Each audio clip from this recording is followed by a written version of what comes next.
Ron, nanganak na si Ate Rachel kanina. Tumawag sa akin. Iyak ng iyak. Hinahanap si Kuya Jobert. Hinahanap? Ibig sabihin, hanggang ngayon hindi pa rin siya umuwi? Nung isang araw pa siya nawawala. Ilang beses na rin hinanap sa akin ni Ate Rachel si Kuya Jobert. Oo nga eh. Alam mo, sa totoo lang, medyo iba na nga ang kutob ko. Akala ko kasi nag-absent lang si Kuya dahil manganganak na ang asawa niya, pero hindi pa pala siya bumabalik mula pa nung isang araw. Alamak, paano kung totoo yung chismis? Paano kung may ibang babae si Kuya Jobert at tuluyan na nga siya ng ibang bahay? Ano ka ba naman? Kilala natin si Kuya Jobert. Hindi siya ganun. Hindi niya yun magagawa sa asawa niya. At saka, naalala mo ba nung huli natin siyang nakausap? Halos hindi niya nga alam ang gagawin kung paano ma-i-deliver yung huling parcel na dala niya noon, di ba? Hindi raw kasi sumasagot sa tawag yung customer. Gabi na noon, kaya nag-aalala na siya na baka hinahanap na siya na Ate Rachel. Yun ba ang nambababae? Teka, yung address na ipinakita sa atin noon ni Kuya Jobert, kapareho yun ang address ng parcel na ibinalik ko sa bodega kanina. Pare, bigla tuloy akong kinilabutan. Nung puntaan ko kasi ang location, wala naman ako nakitang bahay doon. Gubat lang.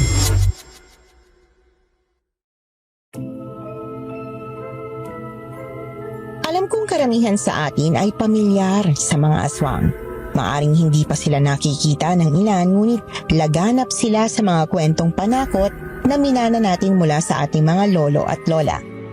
Pero paano kung dumating ang sandaling hindi na lang sila bahagi ng alamat, kundi ng sarili mong karanasan? Paano kung isang pangyayari ang magbukas ng iyong mga mata sa katotohanang hindi lang iisang uri ng aswang ang umiiral, kundi sari-saring nilalang na higit pang mas malala kaysa sa iyong mga bangungot? Anong gagawin mo kung malagay ka sa isang sitwasyong hindi lamang ang iyong kaligtasan ang nakataya, kundi pati ang buhay ng mga taong itinuturing mong pamilya, ang sarili mong mga kaibigan? Handa mo ba silang iligtas kahit ang kapalit ay buhay mo? I-comment po ang inyong sagot.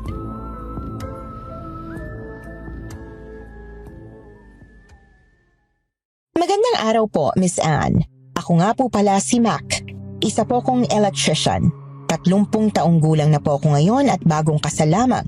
Ngunit ang ibabahagi ko po sa inyo ay isang kwentong naganap 5 taon na ang nakalilipas.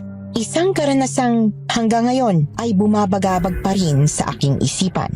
Noong panahong yon, isa po akong Shopee delivery rider. Isang trabahong ni minsan ay hindi ko naman po ikinahiya. Lalo na at marangal naman ito at sapat para suportahan ang sarili ko. Isa po kasi akong ulila. High school pa lamang ako nang mamatay ang aking mga magulang. Mula noon nasanay na rin po akong buhayin ang sarili ko. Dahil din doon, hindi ako likas na naging palakaibigan. Ngunit may 2 taong nakapasok sa aking mundo. Si Ron, na kaedad ko lamang, at si Kuya Jobert na itinuring naming nakatatandang kapatid. Katulad ko, mga Shopee rider din po sila. Tahimik at simple lang sana ang buhay namin. Ngunit isang araw, sinubok kami ng kapalaran nang bigla na lamang mawala si Kuya Jobert. At kung paano namin siya hinanap at ang mga katotohanan naming natuklasan sa prosesong yon, ang siyang ibabahagi ko po sa inyo ngayon.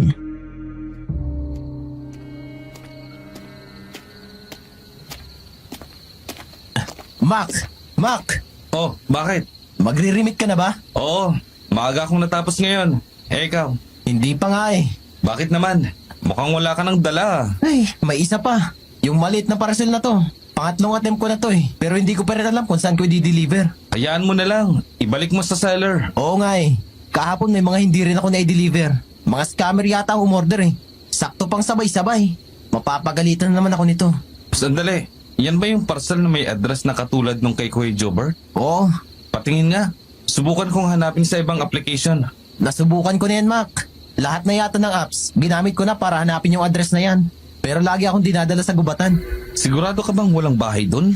Wala naman. Sobrang sukal ng mga daan. Parang walang sasakyan na dumadaan dun eh.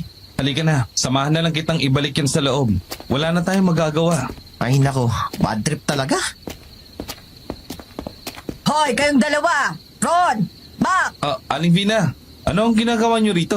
Ano pa ba? Eh di sinusundong magaling kong manugang. O ano? Totoo bang hindi na siya babalik? Wala na ba siyang balak puntahan sa ospital ang mag-ina niya? Ganun ho ba? Alam niyo ho ba kung nasan siya? Ano? Ako ba'y pinaglololoko ninyo? Akala nyo hindi ko alam na pinagtatakpan nyo lang siya. Kinukonsinti nyo ang bisyo niyang pambababae. Ho, nako, nagkakamali ho kayo Aling Bina. Wala po kaming alam kung nasaan si Kuya Jobert. Hinahanap na nga rin po siya sa amin sa trabaho eh. Ay nako, tantanan nyo nga ako. Ang mabuti pa, habang nakakapagtimpi pa ako, pauwiin nyo na siya. Pero wala nga po sa amin si Kuya Jobert. Paano naman po namin masasabi yan sa kanya? Kayong dalawa, kanina pa ako napipikon sa inyo ha? Ano bang akala nyo sa katulad kong matanda o tuto? O talagang namumurno kayo sa akin? Oras lang na hindi bumalik si Jobert ngayong araw na ito. Kayo mismo ang ipapabarangay ko. Pero Aling Bina, hindi nga po namin alam. Hanapin nyo kung hindi nyo alam. Kahit saang lupalop pa siya ng mundo. Total, mas madalas niya naman kayong kasama kesa sa pamilya niya. Hanapin nyo siya at sabihin yung panagutan niya ang pagbubuntis ng anak ko. Grabe naman si Aling Bina. Pati tayo, idadamay pa. Pero, nasaan na nga ba talaga si Kuya Jobert? Ewan ko rin eh. Ilang beses na akong tumawag sa number niya. Pero, laging out of coverage. Ron, paano kung napahamak na pala si Kuya Jobert? Sa totoo lang, hindi ko rin talaga maiwasang isipin yan. Alam kong babaero siya dati pero kita naman natin kung gaano niya kamahal si Ate Rachel ngayon. Di ba? Ilang buwan niyang pinaghandaan ng panganganak nito. Puntang kaya natin yung address. Ano? Baliw ka ba? Anong oras na oh? Ngayon mo pa talagang naisipan yan? Iba kasi talagang kutob ko. Kung si Aling Bina lang ang kinakatakutan mo, huwag mo nang pansinin. Wala naman tayong ginawang masama eh.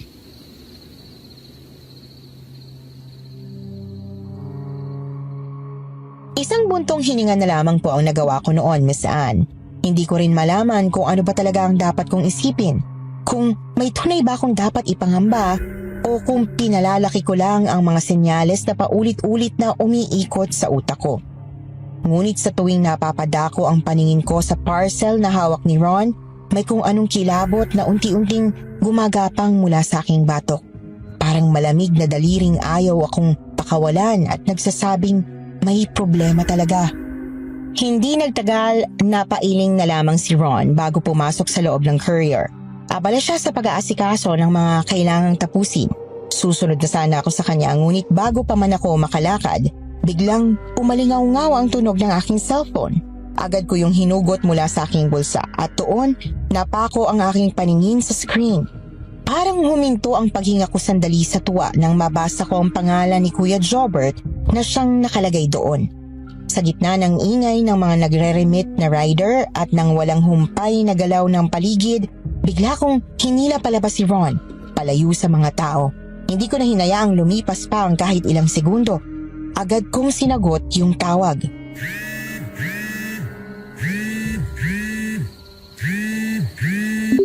Hello? Kuya Jobert?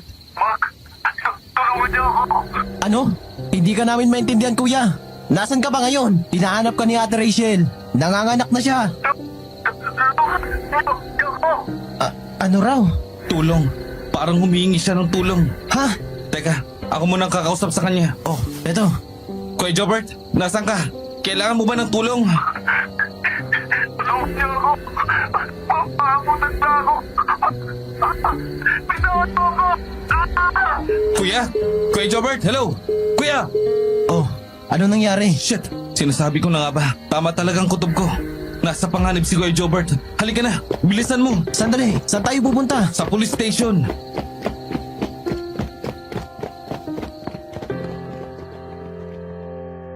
Mabilis na sumunod sa akin si Ron. Palibhasa ay nasa bayan naman kami. Mabilis lang naming narating ang stasyon at agad akong lumapit sa front desk. Pero sa dami ng kailangan na fill upan at gawin, halos kalahating oras pa ang ipinaghintay namin bago sila tuluyang sumama. Agad naming pinangunahan ni Ron ang daan. Sa totoo lang, sobrang kaba ang bumalot sa akin noon, Miss Anne. Hinding-hindi ko kasi malilimutan ang tunog ng boses ni Kuya Jobert sa kabilang linya. Ang basag at puno ng takot niyang boses habang humihingi ng tulong.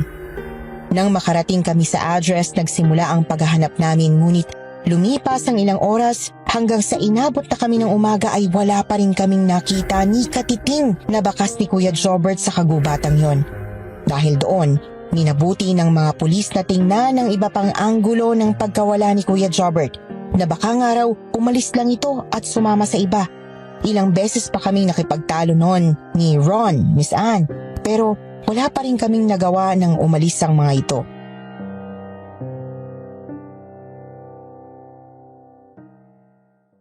Pero dahil sa nangyari, nakarating ang balita kay Ate Rachel nang malaman niyang nawawala ang asawa at posibleng may nangyaring masama sa kanya. Doon na siya nakipag-ugnayan sa amin para hanapin si Kuya Jobert, Miss Anne. Hanggang sa natagpuan na lamang namin ang aming mga sarili na muling nakatayo sa harap ng kagubatan.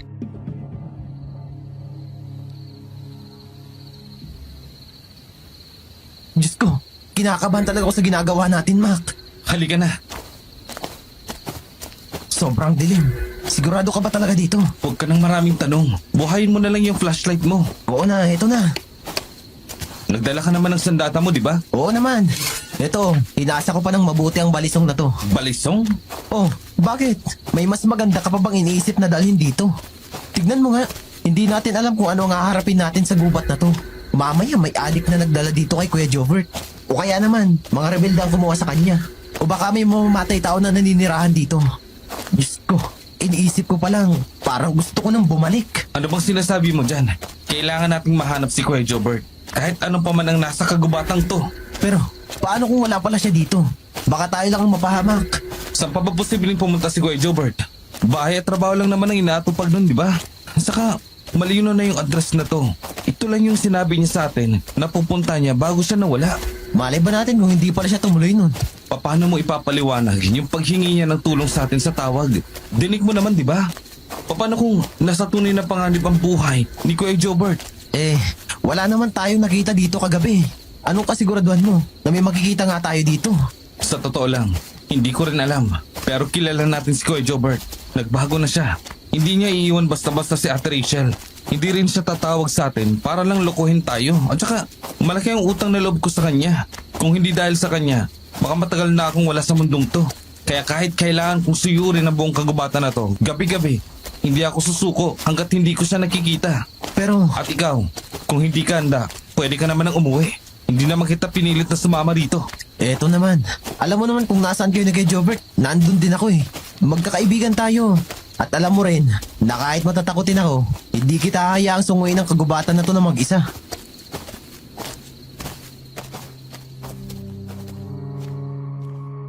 Marahan akong tumangunon kay Ron, tahimik na nagpapasalamat. Nagpatuloy kami sa paglalakad, ngunit sandali akong nalubog sa aking mga alaala at hindi ko mapigilang balikan ang araw na iniligtas ni Kuya Jobert ang aking buhay. Dumaan po kasi ako sa puntong gusto ko nang takasan ng mundo, Miss Anne. Sa labis na pangungulila sa aking mga magulang at sa hirap ng buhay na hindi ako sanay harapin ng mag-isa, pakiramdam ko noon ay wala nang saysay ang lahat. Pero nung araw na buo na ang loob kong tapusin ang lahat, doon dumating si Kuya Jobert para iligtas ako. Sila ni Ron ang nagturo sa akin na muling makita ang saysay ng buhay at magkaroon ng pag-asa. At alam ko sa sarili ko na kahit ano pa ang mangyari, tatanawin kong utang na loob yon sa kanila habang buhay.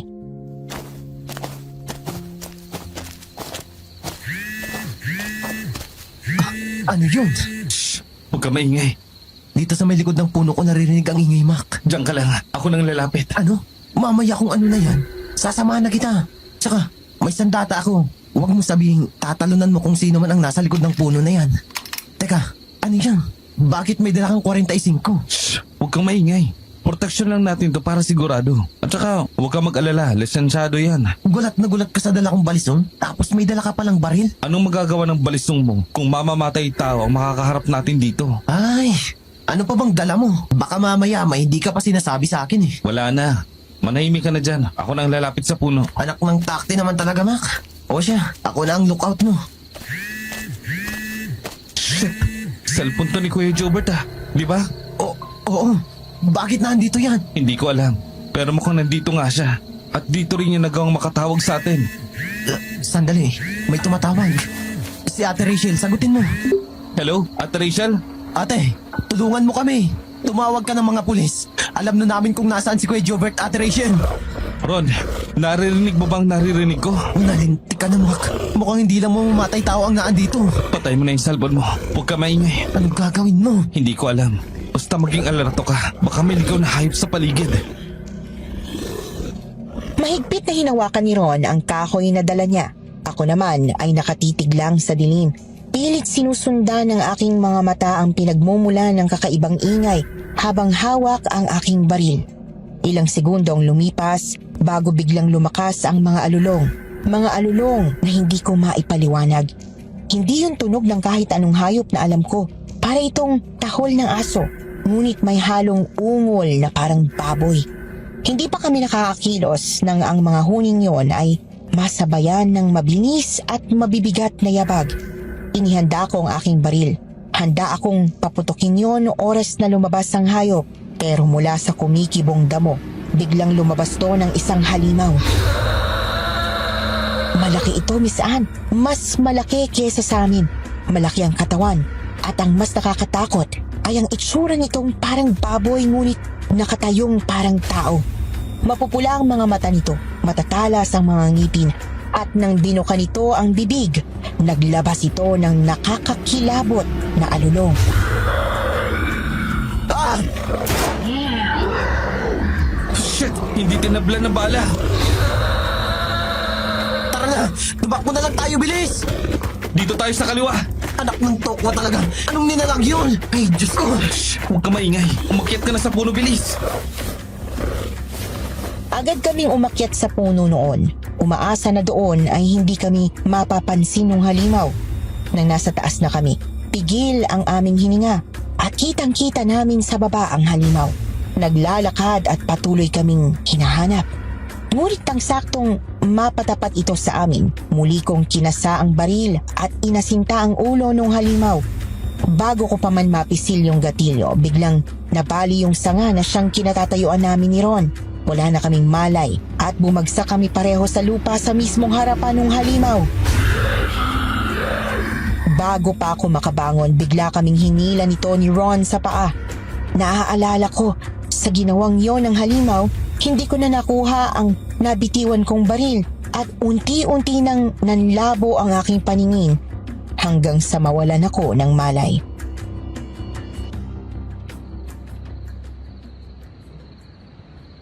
Mac! Mac! Gising! Ron? Ako nga! O ano, ayos ka lang ba? Oo. Sandali. Nasaan tayo? Hindi ko alam eh. Pero mukhang tama ka. Nandito nga si Kuya Jovert. Ha?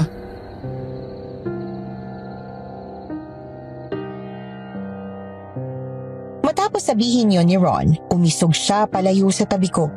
Doon ko lamang naman nasilayan ng malinaw ang loob ng maliit na kubo. Mahina ang ilaw nito at galing lang sa gaserang nakasabit sa kisame na parang anumang oras ay pwedeng mamatay. Naamoy ko pa noon ang halong pawis, alikabok at kung anong amoy ng lumang kahoy na matagal nang hindi nagagalaw. Ngunit sa isang sulok, doon ko nakita si Kuya Jobert, Miss Anne. Nakasandal siya sa dingding. Halos hindi gumagalaw. Duguan ang damit niya. May mga sugat sa labi at pisngi na tila hindi pa tuluyang natutuyo. Namamagari ng isang mata niya. Halos hindi na nga niya maimulat ng maayos.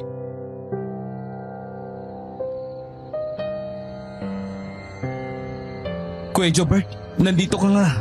Sandali, paano ka napunta dito? Tsaka, nakita mo rin ba yung halimaw na nakita namin Kuya Jovert? Hindi ko alam kung paano ako napunta sa lugar na ito. Ang alam ko lang, sinundan ko ang address na nakalagay sa huling parcel na ipinakita ko sa inyo. Oh, tapos? May napansin ako naglalakad sa loob ng gubatan. Kaya sinundan ko, pero nasa kalagitnaan ako ng gubatan nang biglang may sumulpot na mga... Halimaw? Oo, harimudo ng tawag sa kanila. At marami sila dito. Harimudon? Teka, alam ko yan ah. Nasabi sa akin ni tatay ang tungkol sa kanila. Huwag mong sabihin, bihag tayo ng mga aswang. Aswang? Seryoso ka ba? Oo, magbibiro ba naman ako sa sitwasyong ito? Tsaka, isipin mo yung itsura ng mga halimaw na nakita natin kagabi.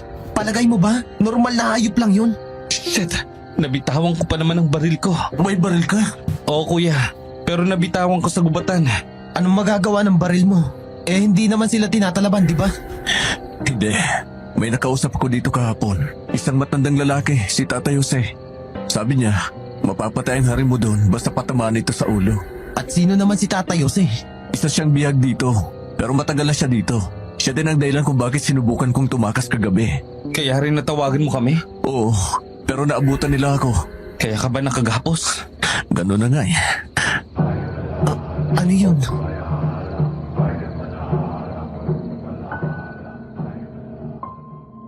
Bumaling ako sa bintanang nakasara at dahan-dahang humakbang palapit.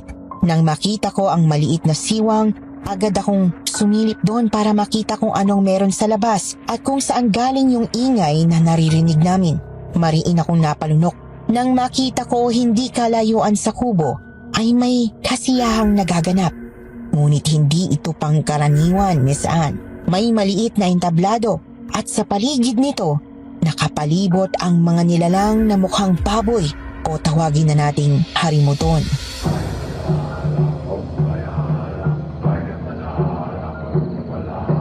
Anak ng, mukhang kailangan pa natin maging handa ngayong gabi. Huwag kayong mag-alala. Hindi ko alam kung bakit, pero mukhang ang inilalagay nila sa kubo. Hindi agad nila kinakain. Hindi agad? Ay, Diyos ko. Dapat ba akong hindi mag-alala dahil doon? Kuya Jobert, nasan yung matandang sinasabi mo? Umalis siya. Hindi ko alam kung saan pumunta. Sabi mo matagal na siya dito. Oo, Pero bakit hindi siya kinakain? Sigurado ka bang tao siya? sigurado ako. Gaya natin, napadpad lang din siya dito. Pero mukhang sanay na siya sa paligid. Hindi siya natatakot lumabas dito kahit anong oras.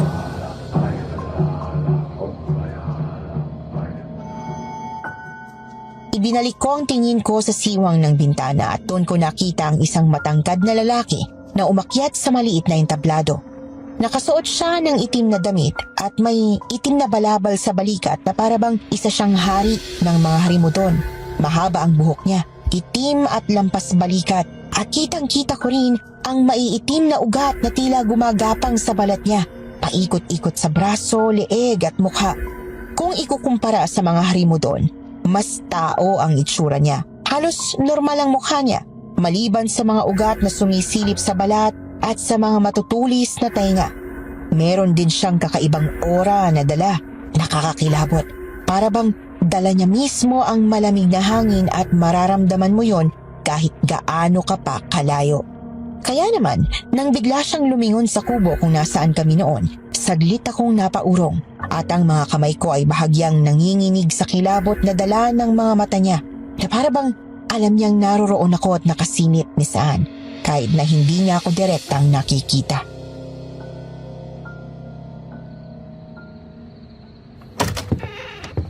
Gising na pala kayo.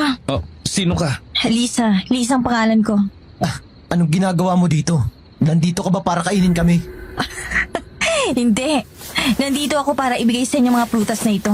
Kapipitas ko lang ng mga ito sa puno kaya makakasiguro kayo na sariwang mga yan. Hindi namin kailangan yan. Ang tanong ko, sagutin mo. Sino ka? Mac, Lisa nga daw, di ba? Ang ibig kong sabihin, anong nilalang siya? Alam ko nagtataka kayo kung ano ako at bakit nandito ako. Isa akong puting gabunan. Ang kapatid ko naman ang itim na gabunan na sinisilip ninyo kanina. Siya si Draco.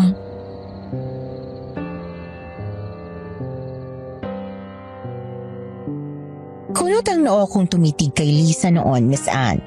Kabaliktaran ng lalaking mahaba ang buhok, si Lisa ay napakaputi.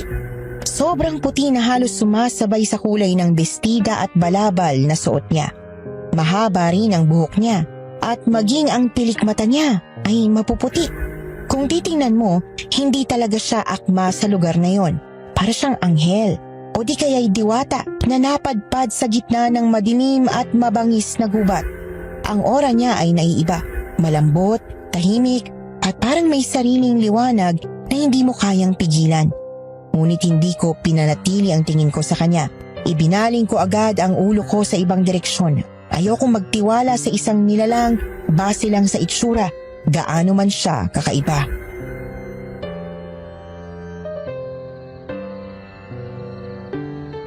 Anong gagawin niyo sa amin? Pasensya na, pero hindi ko pa masasagot yan sa ngayon. Anong ibig mong sabihin? Bakit hindi mo ako pwedeng sagutin ngayon din? Mas mabuti kung magpahinga na muna kayo. Huwag kayong mag-alala, hindi kayo mapapahamak sa ngayon. Sa ngayon? Kanina pa hindi ko maintindihan ang ibig sabihin niya na. Ano ba kami dito? Espesyal na recipe? O ano? Anak ko na. Mas makabubuti sa inyo kung susundin nyo na lang muna ako. Sino ka naman para sundin namin? Wala akong masamang intention sa inyo. Talaga? Patunayan mo nga yan. Anong Anong ibig mong sabihin? Pakawalan mo si Kuya Jobert kung wala ka masamang intention sa amin. Hindi ko magagawa yan. Parusa yan sa kanya ni Draco dahil sinubukan niyang lumabas ng baryo. Kapag nakita niyang pinakawalan ko ang kaibigan niyo, baka lalo lamang siyang mapahamak. At pati kayo siguradong madadamay. Sandali, huwag niyo sabihin naniniwala kayo sa kanya. Kung masama siya, bakit niya tayo dinala ng prutas? Saka tignan mo, puting gabunan siya. Baka mabait nga naman siya. May mga ganun naman talaga, di ba? Ano naman ngayon kung puting gabunan siya? Aswang pa rin yan. At pag sinabing aswang, ibig sabihin, kumakain ng laman at dugo ng tao. Oo nga, pero hindi naman lahat ng aswang ay ganun. May mga uri din ng nilalang na kaya nilang kumain ng laman at dugo ng tao, pero hindi rin sila basta-basta nananakit. Seryoso ka ba, Ron? Huwag na kayong magtalo. Hindi naman ako nandito para kumbinsihin kayong magtiwala sa akin. Mas mabuti bang iwan ko na muna kayo. Nga pala, babalaan ko na kayo habang maaga pa. Nasa sa inyo kung susunod kayo o hindi. Huwag niyo nang balaking tumakas. Salyadong kagubatan. Hanggang hindi ko inaalis ang orasyon sa buong lugar, babalik at babalik lang din kayo sa baryong ito. Ano yun, Ron? Pinagtatanggol mo ang isang aswang? Hindi ko siya pinagtatanggol.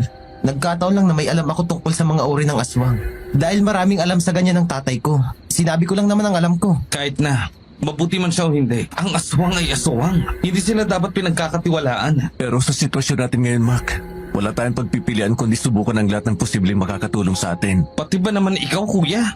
Tinulungan niya ako kagabi, Mac. Kung hindi siya dumating, baka hindi niyo na ako naabutan dito dahil sa galit ni Draco sa ginawa kong pagtakas. Palagay mo ba talaga? Tutulungan tayo ng Lisa na yon? Ha, Kuya Jobert? Sa tingin mo, susuwayin niya ang kapatid niya para iligtas tayo? Bakit hindi? Kung mabuti siya at alam niyang mali ang ginagawa nila sa atin, magagawa natin siya makausap. Susubukan natin siyang kumbinsin na tulungan tayo. Hindi ko lang alam, Kuya Jobert, pero wala talaga akong tiwala sa gabunang yun.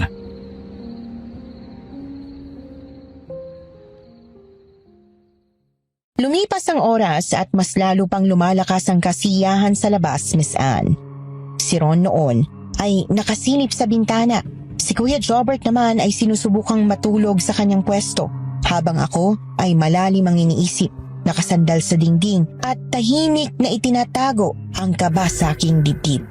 Hindi ko maipaliwanag sa puntong yon kung bakit pakiramdam ko ay may kakaiba kay Lisa, Miss Anne.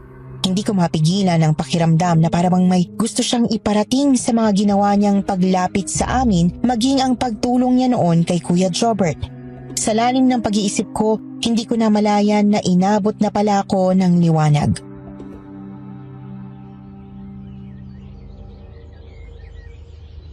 Ron, gising na. Ron, Mamaya na. Bawal naman tayong lumabas. Antok pa ako. hintayin mo na lang ba talaga kung kailan tayo kakainin ni Draco at ng mga alagad niyang yun? Ano bang gagawin mo? Gagawa tayo ng paraan para makaalis dito. Paano si Kuya Jobert? Dito muna siya. Lalabas lang tayo saglit. Lalabas? Kabilin-bilinan ni Lisa kagabi. Huwag tayong lalabas. Bakit ba naman natin kailangan sundin si Lisa? Aswang din naman siya. Oo, pero Ron, gumising ka nga. Nasa pugad tayo ng mga aswang ngayon. Kung hindi tayo gagawa ng paraan, dito na talaga tayo mamamatay. Hindi tayo makakaisip ng paraan kung aasa lang tayo sa puting gabunan na pinipilit niyong mabuti. Tayo ang gagawa ng paraan para makaalis dito, Ron. Hindi kahit ang sino sa kanila. paano kung magkita tayo ng hari mo doon? Isumbong tayo kay Draco. Muntik na nga raw mapatay si Kuya Jobert nang subukan niyang tumakas, di ba? Kaya nga kailangan nating mag-ingat. Mac, mamaya lalo lang tayong mapahamak. Sige, bantayan mo na lang si Kuya Jobert. Hindi ka talaga mapipigilan, ano? Alam mong hindi, Ron. Hindi ko kayang tumagal pa dito kahit isang araw. Nandito tayo para iligtas si Kuya Jobert, di ba? Hindi para maging bihag din. Sige na nga.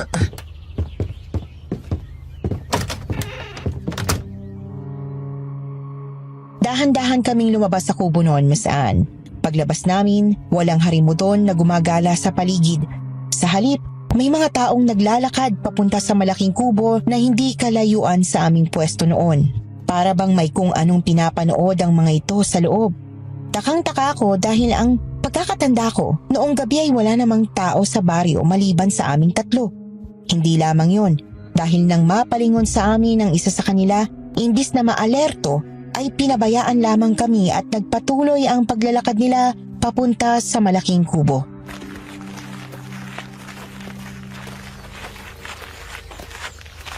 Bakit biglang nawala mga hari mo doon? Hindi sila nawala. Ano? Sabi ni tatay sa akin, kapag sumikat ang araw, bumabalik sa anyong tao ang mga hari mo doon.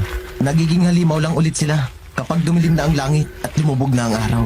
Ibig mong sabihin, lahat ng nakikita natin ngayon ay mga hari mo doon na nasaan yung tao lang? Oo, at mukhang wala rin silang pakialam sa atin. Hindi ka ba nagtataka? Sa totoo lang, mas kinakabahan ako, Mac. Masyado nila tayong pinababayaan makalibot sa baryong ito. Ni hindi nga tayo nakagapos. Pero kung totoo ang sinabi ni Lisa na hindi tayo makakalabas dito dahil silyado ang buong kagubatan, Pero bakit naman tayo nakapasok sa kagubatan kung silyado pala? may punto ka rin. Halika, mas mabuti pang alamin natin kung ano ba talaga nangyayari dito.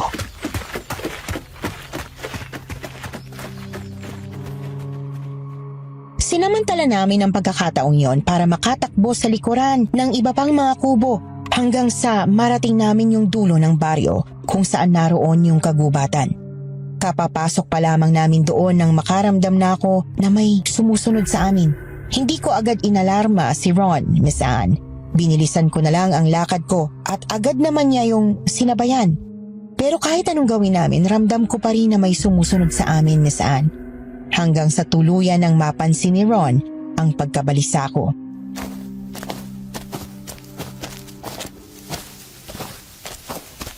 May problema ba? May nararamdaman akong sumusunod sa atin. Ha? Sigurado ka ba? Oo, kanina ko pa nararamdaman. Hoy! Kung sino ka man, lumabas ka! Anong ginagawa mo? Nasisiraan ka na ba? Wala tayong sandata dito. Huwag kang mag-alala. Kakausapin lang natin. Ano? Kung sino ka man, lumabas ka na ngayon din.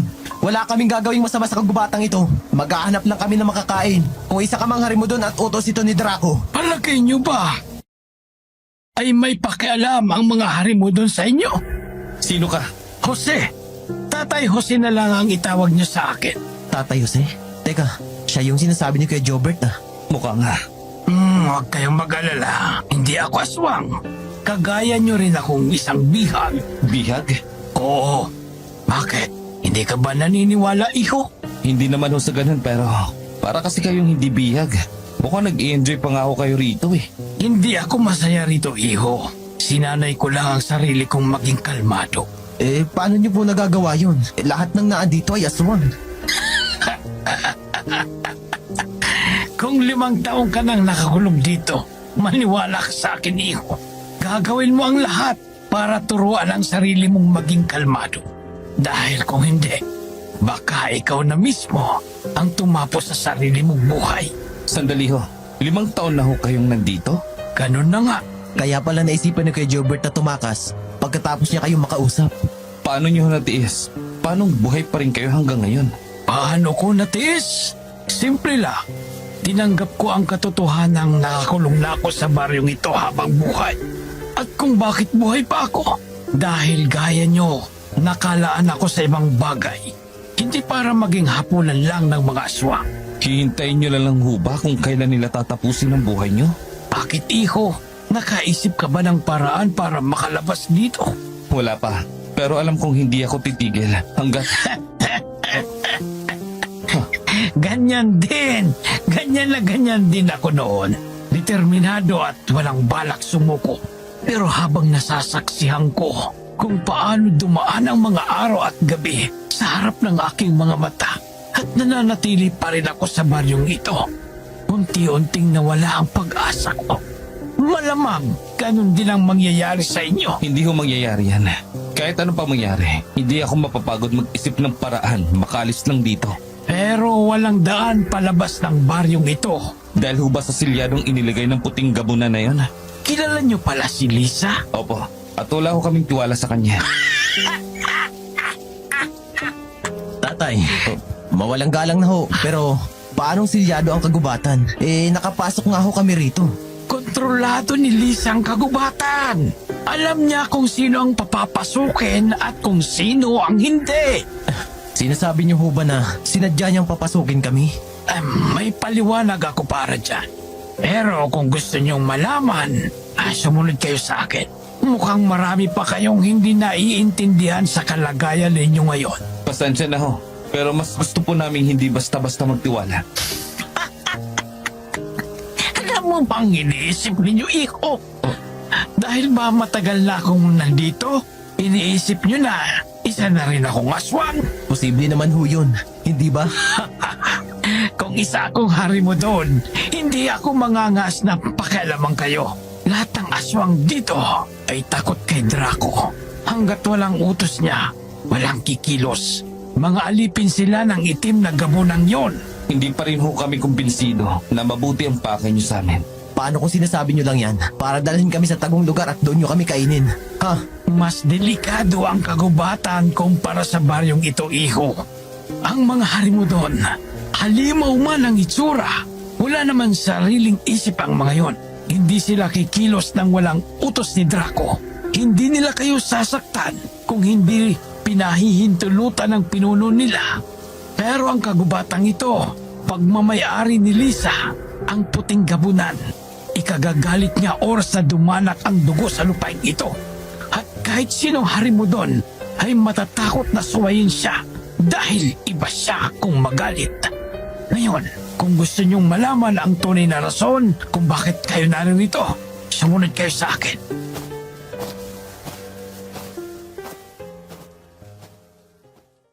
Matapos niyang sabihin yon, tinalikuran na niya kami at nagsimulang maglakad palayo.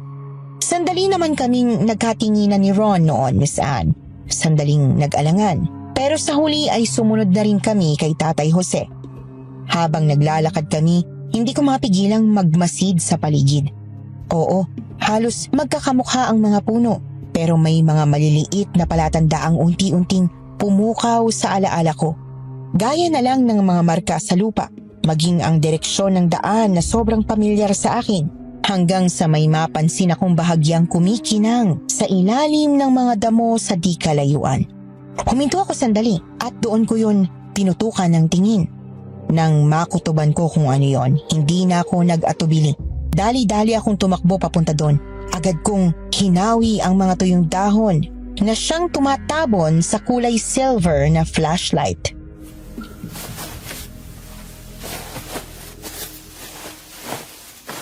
Ron, hindi ba ito yung dala nating flashlight kagabi? Yan nga. Ibig sabihin, malapit lang dito kung saan ko nabitawan ng baril. Anong baril? Ang ibig sabihin, basta diretsuhin lang natin ang daan to, makakalabas na tayo ng kagubatan. Yun ay kung makakalabas kayo. Bakit naman ho hindi? Tandang-tanda na ho namin ang daan mula rito. Hindi na kami maliligaw. Mac, tignan mo, yung putol na sanga na yun. Yan yung kinalaglagan natin kagabi. Shit, oo nga, ito nga yun. Sandali, dito ka lang. Dito ko lang naiwan yung baril ko. Nasaan na ba yun?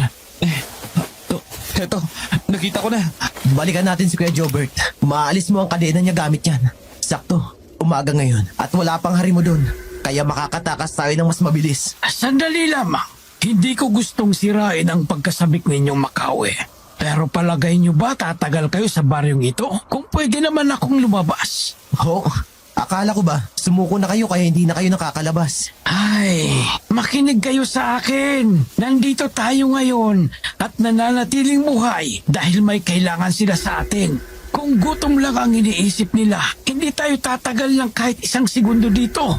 Dahil nung napadpad tayo dito, malamang ay hindi sila magdadalawang isip na sakmalin tayo at pagpira-pirasuhin. Ano ho bang pinupunto nyo ha, Tatay Jose? Ang punto ko, iho, ay mahalaga ang dahilan kung bakit tayo nandito. At dahil mahalaga yon, hindi nila tayo hayang gumala sa buong baryo kung alam nilang may paraan para makalabas tayo.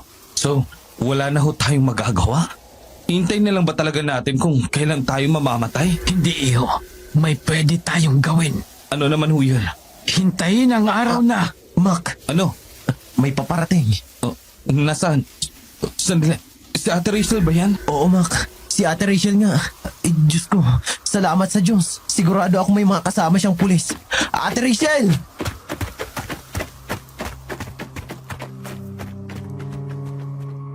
Mabilis na tumakbo si Ron papunta kay Ate Rachel. Hindi ko rin napigilan ang biglang tuwa sa puntong yon at para bang nawala rin sa isip ko ang naputol na usapan namin ni Tatay Jose. Patakbo rin akong humakbang palapit kay Ate Rachel.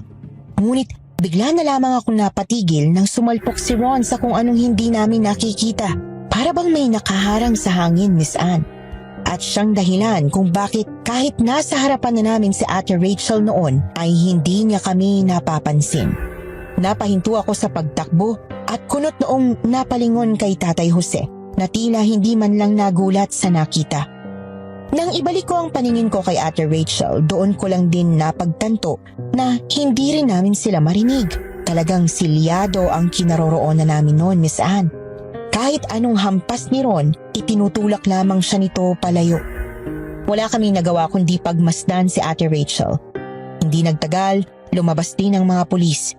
Dismayado ang mga mukha nito. Walang pinagkaiba noong dinala din namin sila sa kagubatang yon para hanapin si Kuya Jobert. Mula sa aming pwesto, kita namin kung paano umiiling na kinausap ng pulis si Ate Rachel. At kahit anong subok na magpaliwanag ni Ate Rachel, sa huli ay wala rin siyang nagawa kundi ang sumama sa mga pulis paalis. Hindi ko lubos maisip ang sakit na tinitiis niya. Kapapanganak pa lamang niya sa anak nila ni Kuya Jobert, tapos bigla na lang nawala yung asawa niya.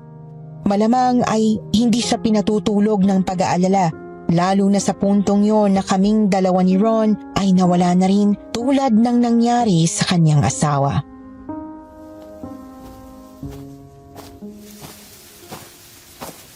Matagal ko nang nakita sa aking mga pangitain ng araw na ito. Pangitain? Lisa, Ano bang ibig mong sabihin? Bago sumapit ang pagpula ng buwan, darating ang 3 lalaki na magiging malaking bahagi ng kasaysayan ng lahi namin. Kasaysayan? Pasensya Lisa, pero hindi kita maintindihan. Makinig kayo. Ang baryo ay nakukulong ng kagubatang pinangangalagaan ko. Hindi lang para itagong lahi namin, kundi para pigilan si Draco na makalabas at mambiktima ng mga tao. Ilang beses niya nang sinubukang lumabas, pero alam niyang mauhuli ko siya. Ngayon, nakita ko sa aking pangitain ng mga inaasam-asam niyang mangyari. Gagamit siya ng mga tao. Gagamitin niya kayo para humiling sa Diyos ng pulang araw ng kapangyarihang walang kapantay. Nang sa ganon, mawawalang balakid sa lahat ng nais niyang gawin. wait. Base sa sinasabi mo, hindi kayo magkasundo ng kapatid mo. Ganun ba? Oo, magkaiba kami ng pananaw sa mundo. Kung kapatid ko ang hanap ay kapangyarihan at karahasan, ang gusto ko naman ay pangalagaan ang kagubatan at ilayo ang lahat sa posibleng trahedya. Tama kayo, isa akong aswang. Nagugutom ako sa laman ng tao. Pero gaano man ako kagutom, hindi ko pinapatay ang mga taong walang ginagawang masama sa akin. Kung ganun, ibig sabihin, ikaw ang balakid sa plano ni Draco. Ikaw ang gusto niyang patayin. Tama ba? Hindi lang para patayin ako, kundi para masakop din niya ang iba pang uri ng mga aswang. Hindi lamang ang mga harimo doon. Kung ganun, bakit hinayaan mo pa kayong makapasok sa kagubatang to? Mas mapipigilan si Draco kung hindi na lang kami nakapasok sa baryong to, di ba? Dahil pilit na hanap siya ng ibang paraan, ng ibang tao, para magtagumpay ang plano niya. At saka para pigilan siya, kailangan ko rin ng tulong ninyong 4. Tatay Jose, kaya mo ba kami dinala rito? Ay para malaman namin ang lahat ng ito. Gusto niyong makaalis dito, hindi ba? Opo. Ay kung ganon, pakinggan niyo ang sasabihin ni Lisa. At paano naman kayo makakasiguro na makakaalis kami rito oras na tulungan namin kayo? Dahil kapag nagtagumpay kayo, tuluyan ang mawawala si Draco. At kapag nangyari yun, mamamatay rin ang mga harimo doon. Hindi sila magtatagal kapag wala ng kanilang pinuno. Kung ang buhay ko ay nakaugnay sa kagubatang ito, si Draco naman ay nabubuhay sa lakas ng kanyang mga alagad. Kapag nawala siya, mawawala na rin sila. Kung ganun, ano ang kailangan mo sa amin? Hindi ito magiging madali, pero kayo na lang ang natitira kong pag-asa. Oras na magtagumpay tayo, palalayain ko kayo. Ngayon, naiintindihan ko na kung bakit hindi pa tayo kinakain ng mga harimo doon ngayon. Dahil sinasakripisyo nila ang kumukulo nilang mga sikmura para sa mas malaking bagay. Bukas ng gabi ang pulang buwan, kaya kailangan na nating maghanda. Halina kayo, sumunod kayo sa akin. Kailangan nating bumalik sa kubo bago pa mapansin ni Draco na wala kayo ron.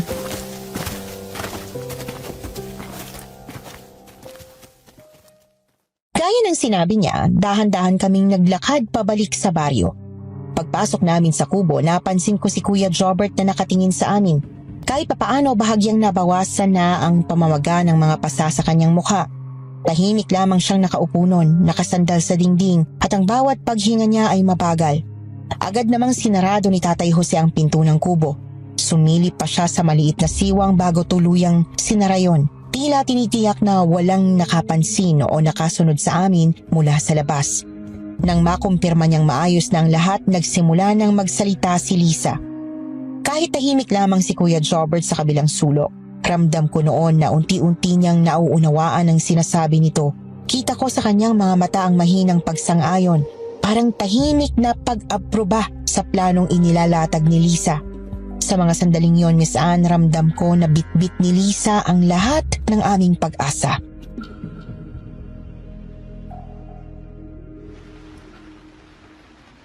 Makinig kayo. Bukas ng umaga, ihahanda na kayo ng mga harimo doon para sa pag-aalay. At ano naman ang maitutulong namin dun, Lisa? Marami. Pero hindi ko ikakaila. Delikadong gagawin nyo. May pagpipilian pa ba talaga kami? Ano bang gusto mong gawin namin? Una, kailangan ninyong malagyan ng pulbos ng pulang bato ang punyal na gagamitin ni Draco para sa seremonya bukas. Pulbos? Ano namang meron sa pulbos na yan? Matagal ko nang ginagawang pulbos na to. Mula pa sa pulang batong nahulog bilang bulalakaw. Isa itong panlaban sa mga aswang. Kapag naamoy nila ito at humalo sa dugo nila, magdudulot yun ng matinding takot at panghihina. Mga aswang. Ibig sabihin, kasama ka. Oo, hindi ako makakaligtas sa epekto ng pulang pulbos. Kaya kailangan ko ang tulong ninyo.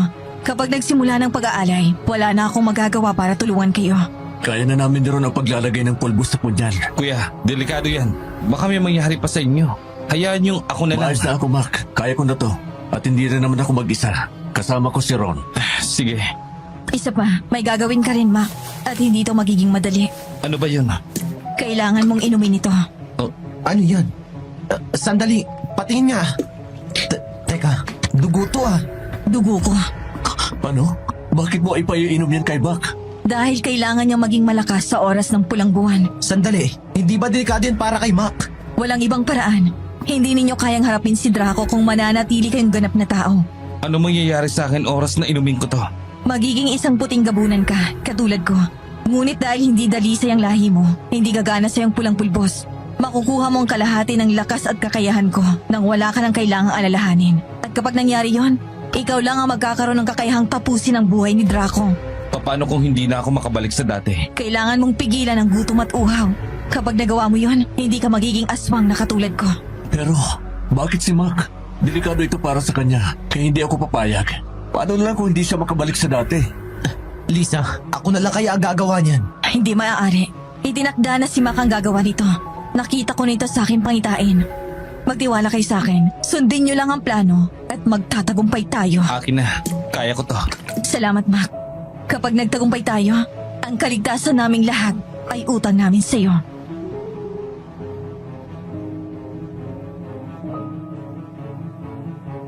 Hindi ko alam kung anong isasagot ko noon, Miss Anne.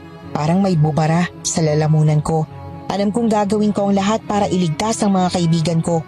Kumpara naman sa kanila, wala naman akong pamilyang maiiwan. Walang asawa, walang anak tulad ni Kuya Jobert.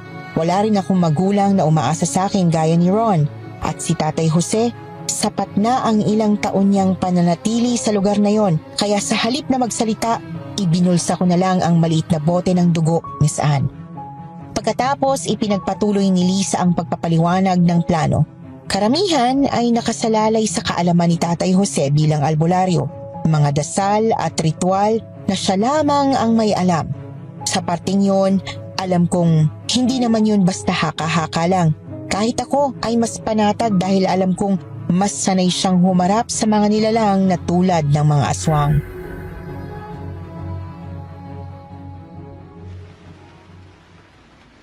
Kuya Jobert, subukan nating alisin ang kadena sa kamay mo. Sandali, Mac. Paano kung mapansin yan ni Draco?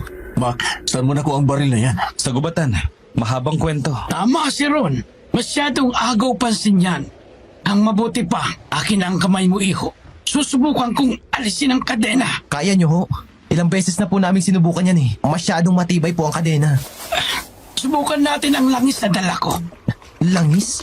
Saan nyo ho nakuha yan, Tatay Jose? Ay, kung hindi nyo natatanong, isa akong albularyo. Kaya kahit mga damo lang na sa paningin ninyo, ang isang dahon o halaman, para sa akin ay may kakayahan akong pagkunan ng mga bagay na makakatulong para mabuhay sa baryong ito. Nga pala Tatay Jose, ilang taon na ho kayong napadpad dito? Paano yung pamilya ninyong naiwan? Hindi ba nila kayo sinubukang hanapin? Wala akong pamilya. Hindi ako nagkaroon ng asawa dahil mas pinili ko ang pagiging albularyo. Dumadayo ako noon sa iba't ibang lugar para manggamot lamang. Paano naman po kayo nakarating dito? Ay nako, hindi ko malilimutan ang araw na yun. Isang sulat lang ang dumating sa akin noon. May isang pasyenteng naghihintay raw sa akin mula sa probinsya. Lumuwas ako rito para sundan ang binigay na address. Pero heto, dito ako dinala. Hanggang sa tuluyan na akong nakulong. Bukod po sa inyo, wala na po bang ibang taong napadpad sa baryong ito? Maliban sa atin, wala na. Malamang, kahit may maligaw, hindi pinapapasok ni Lisa sa kagubatan ito. Maliban sa ating apat. Dahil kailangan nila tayo. Tama. At gagawin ni Draco ang lahat. Mapulan lang ang sikmura niya at maging mas malaya. Kapag nangyari yon, lahat ng tao ay mapapahamak. Pati na ang pamilya natin.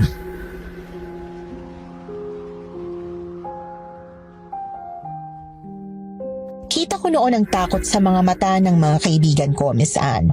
Lalo na kay Kuya Jobert na alam kong nangungulila sa kanyang mag-ina. Mahigpit kong iniipit ang kamay ko sa loob ng aking bulsa kung saan hawak ko yung bote. Nang hindi ko na mapigilan ang aking emosyon, agad akong lumabas ng kubo at dumiretso sa kagubatan para sana magpakalma muna.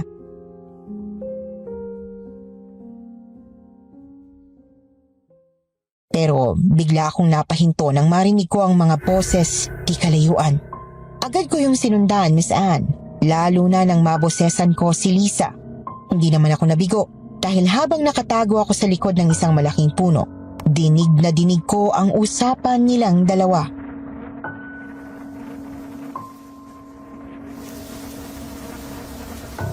Akala mo ba, hindi ko alam ang ginagawa mo, Lisa? Anong pinagsasabi mo? Hindi mo ako maluloko.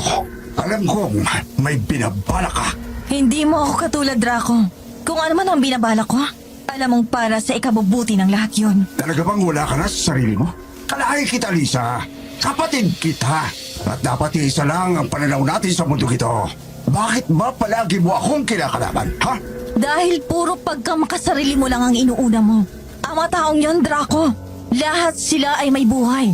Lahat sila ay may mga pamilyang naghihintay sa labas. Anong karapatan mong kunin yun sa kanila para lang sa ambisyon mong sakupin ang mundo? Ano mo pakialam ng lahi natin sa kanila? Nabuhay tayo sa mundo ito bilang mga aswang. Mga aswang na nabubuhay para sa laman ng tao. Tama na, Draco. Hindi mo ikamamatay ang hindi kumain ng sariwang laman.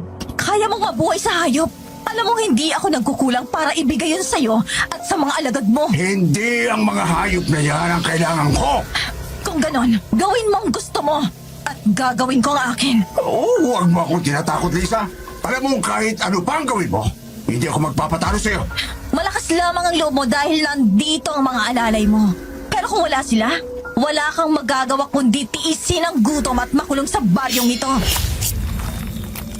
Napaurong ako sa gulat nang biglang ilabas ni Draco ang kanyang matutulis na kuko at itinusok yon sa tiyan ni Lisa. Napanganga ang puting gabuna noon. Umagos ang dugo mula sa kanyang tiyan at bumagsak siya sa lupa. Ngunit biglang gumalaw ang mga ugat ng punong kalapit nila at pumulupot yon sa katawan ni Draco hanggang sa kanyang mga kamay at leeg. Hindi ako makapaniwala na nanonood sa mga pangyayari noon, Miss Anne. Pero hindi ko talaga maalis ang paningin ko, lalo na nang kumuha si Lisa ng isang malapad na dahon. Sandali siyang bumulong, hinipa ng kanyang kamay at nang ibukan niya ito, pulbos na yung dahon. Sunod ay inilapat niya yon sa kanyang tiyan at doon ay kusang humilom ang sugat. Nakuha mo ng gusto mo, Draco. Nandito na ang mga hiniling mong alay. Ano pa bang kailangan mo sa akin? Matagal na ako nagtitimpi sa iyo, Lisa. Kaya oras na magtagumpay ako. Ikaw ang una-una kong aalisin sa mundo ito. Gawin mo ang gusto mo. Wala akong pakialam. Talaga ba? Paano kung matapos kitang pasrangin, sunod ko ang nilalang na alam kong matagal mo nang inaasam na makasama rito? Anong ibig mong sabihin? Alam kong matagal mo nang pinipigilan makapasok sa kagubatan ito ang mga tao. Pinoprotektahan mo sila laban sa akin. Kaya, ano nagpabago sa isip mo at bigla mong hinayaang makapasok ang tatlong lalaki yon? Hindi ko alam ang sinasabi mo, Draco. Alam kong nahuhumaling ka sa isa sa kanila, Lisa. Kaya oras na malaman ko kung sino sa kanila yon, sisiguraduhin kong paparusahan ko siya sa mismong harapan mo!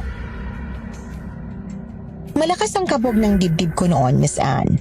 Para bang biglang gumuho ang pag-asa ko mula sa nabuo naming plano. Nang akmang tatalikod na sana ako para umalis, nagulat ako nang may 2 harimo doon na nakaabang sa akin. Bago pa ako makatakbo, nahila na nila ang balikat ko palabas ng aking pinagtataguan. Pinaluhod nila ako sa harap ni Draco kung saan naroon din si Lisa na gulat na gulat. Hindi nagsalita ni isa sa kanila. Malamig lamang nang umisi si Draco. Pagkatapos ay sinenyasan ng mga harimo doon na hilahin ako kasama nila. Dinala nila ako sa malaking kubo, Miss Anne. At habang hinihila ako ng 2 harimo doon, gulat na nakita ako ni na Kuya Jobert na kalalabas lamang noon sa kubo. Pagpasok namin, sinalubong kami ng napakaraming harimo doon sa loob. Sumisigaw silang lahat noon, Miss Anne. Lahat din ay nakatitig sa akin, para bang tuwang-tuwa sa aking presensya. Nang bitawan ako ng 2 harimo doon na may hawak sa akin, ipinagtulakan naman ako ng iba pa hanggang sa makarating ako sa gitna kung saan naroon si Draco. Mac, ilang taon din ninyo akong pinaghintay sa pagdating ninyo. Ano pa bang kailangan mo sa akin? Bakit mo ako dinala rito? Wala namang espesyal. Isang munting kasiyahan lang. Sabihin na natin gusto kong subukin ang katulad mo. Gusto mo akong patayin? Ganun ba? May tamang oras para sa lahat, bata. Sa ngayon, hindi mo pa katapusan. May espesyal na araw akong inilaan para dyan. Gusto ko lang makita ang tibay mo sa ngayon. Alam mo wala akong laban sa'yo, Draco. Tao lang ako. Isa kang gabunan. Huwag kang panghinaan ng loob, Mac. Alam kong kayang-kaya mo to. Simple lang naman. Wala ka lang gagawin kundi huminga. Ano ba ang gawin ko sa'yo? Hindi ka pwedeng mamatay. Naintindihan mo?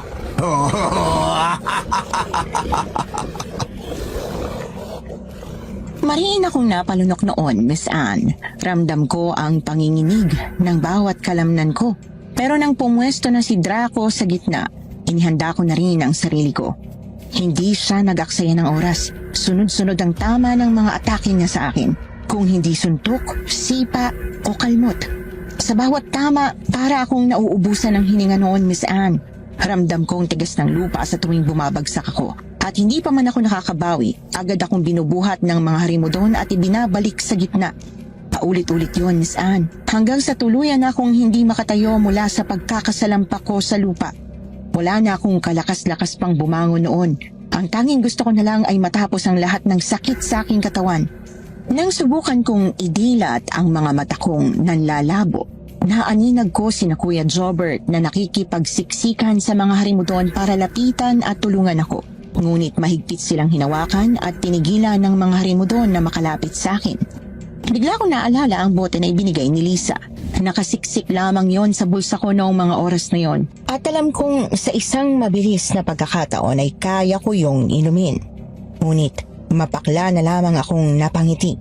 Hindi ako kumilos at hinayaang hilain ako ng 2 harimo doon palabas ng kubo.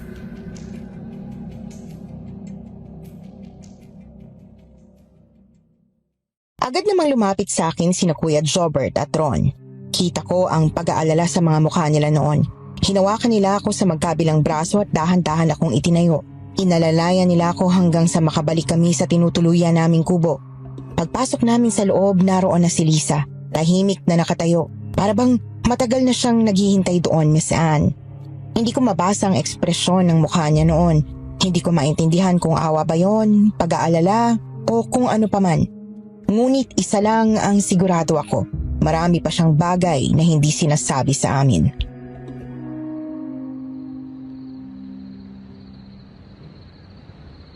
Iwan niyo muna kami. Gagamutin ko muna si Mac. Hindi naman kailangan. Sige na, Mac. Mas mapapanatag kami kung alam naming magagamot ang mga sugat mo. Sige na nga. Sige, maiwan muna namin kayo. Halika, maupo ka muna rito. Salamat. Siya nga pala, may gusto sana akong itanong. Ano yun? Kung magtatagumpay kami, paano kami makakasiguro na makakalabas kami sa kagubatang to kung silyado ang daan? Hindi mo kailangang alalahanin yon. Kusang mawawalang proteksyon ko sa kagubatan oras na manghina ako. Ganun ba? Paumanhin nga pala sa ginawa ni Draco. Mas mabuti na rin siguro na nangyari to. Ngayon, may dahilan na akong inumin ang dugo mo at harapin siya para gantihan. Matagal na nagtitimpi si Draco. Malakas kumpara sa maraming uri ng mga aswang. At kung wala ko, Hindi niya na kailangan ng pagpula ng buwan para sakupin ang mundo. Ibig mong sabihin, takot siya sa'yo? Hindi. Walang kinatatakutan ang isang itim na gabunan. Pero maingat siya. Hindi siya susugod kung hindi siya siguradong mananalo. Kaya pala kaya niya maghintay ng ilang taon para sa planong to. Marami na siyang isinakripisyo para sa pag-aalay. Para sa pangarap niyang sakupin ang mundo. Kahit ang inang bangkilan, nagawa niyang patayin. Para mapasailalim sa kanyang mga harimodon. At ngayon, ikaw naman ang susunod niyang papatayin? Ganun na nga. Alam niyang kaya kong pantayan ang lakas niya. At alam din niyang hindi ko siya hahayaang makaalis dito hanggat nabubuhay pa ako. Kung ganon, bakit hindi mo na lang siya unahan? Gaya ng sabi ko, kaya kong pantayan ang lakas niya. Pero hindi ibig sabihin nun na mas malakas ako. Kung ganon, paano ko siya matatalo? Kalahati lang ng kakayahan mo ang makukuha ko oras na inumin ko to, di ba? Kaya nga nandyan ang mga kaibigan mo. Pati na rin si Tatay Jose. Lahat sila may papel sa laban nito. Hindi mo kailangang mag-isa. Sana nga tama ka, Lisa. Magtiwala ka sa sarili mo, Mac. Magtiwala ka sa kakayahan mo. At sa mga taong handang tumindig sa tabi mo.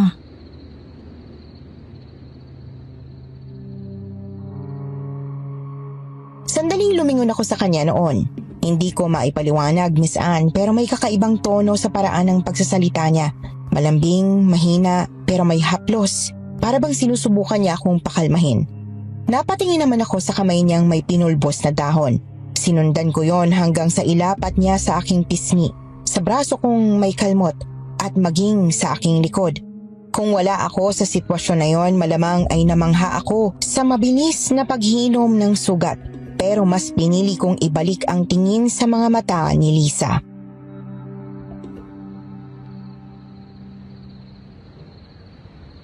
Narinig ko kayo ni Draco kanina. Narinig ko ang sinabi niya na isa sa amin ang hinihintay mo. Anong ibig niyang sabihin, Lisa? Walang katotohanan ng mga narinig mo galing sa kanya, Mac. Gusto kong maniwala sa'yo, Lisa. Lalo na't habang nandito kami sa baryong to, wala na kaming ibang pagpipilian kundi ang magtiwala sa'yo. Pero pakiramdam ko, may itinatago ka sa amin, Lisa. Kaya paano kita pagkakatiwalaan ng buo? Wala akong tinatago sa inyo. Pero bakit kami ang napili mo? Naipaliwanag ko na yan sa inyo, hindi ba? Hindi. Ang gusto kong malaman ay kung bakit kami. Bakit kailangan mo maghintay ng 5 taon para magpapasok ng ibang tao dito sa baryong to? Sigurado naman akong hindi lang kami ang napapadpad sa kagubatang to sa loob ng 5 taon. Mac, alam kong mahirap tanggapin ang mga nangyayari sa inyo ngayon. Pero subukan mong magtiwala sa akin. Hindi ko alam, Lisa.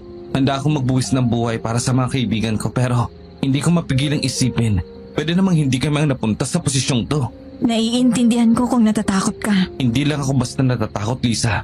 Ang totoo, hindi ako natatakot na mamatay para sa mga kaibigan ko. Pero natatakot ako makaligtas sila at maiwan ako dito sa loob ng buhay. Natatakot ako na bumalik sa punto ng buhay ko na ako na naman ang maiiwan mag-isa. Kaya please lang, Lisa, kung may iba kang intensyon, sabihin mo na sa akin. Ngayon din, para kahit papano ay handa ako. Mac, ginugulo mo lang ang isip mo. Nasa panig niyo ako. Patunahin mo sa akin. Ano? Patunayan mo sa akin. Ngayon din, na mali ang hinala ko sa'yo. Sabihin mong mali ako sa iniisip kong ang kapalit ng pagtulong mo sa amin ay ako mismo. Na ang bahalak mo ay gawin ako isang gabunan at isama sa mundo mo. Ay, hindi. Alam kong hindi totoo ang sagot mo na yan. Mac, hindi. Hindi mo naiintindihan. Hindi ko kontroladong nararamdaman ko. Gaya ninyong mga tao, may kakayahan din kaming magkaroon ng koneksyon sa iba. Sinasabi ko na nga ba? Kaya pala kahit anong gawin mong pagtulong sa amin, hindi ko kayang ibigay ng buong tiwala ko sa iyo. Kasi tama pala talaga na may iba kang pakay. Hindi ko intensyon na mapahamak ka. Maniwala ka sa akin. Oo, aaminin ko. Sinadya kong ikaw ang piliin na mapadpad dito. Pero hindi dahil gusto kitang mapahamak. Kundi alam ko rin na kung para sa iba, may kakayahan kang lumaban. May tapang ka na wala sa iba. Alam ko namang wala kang tiwala sa akin. Ramdam ko yon.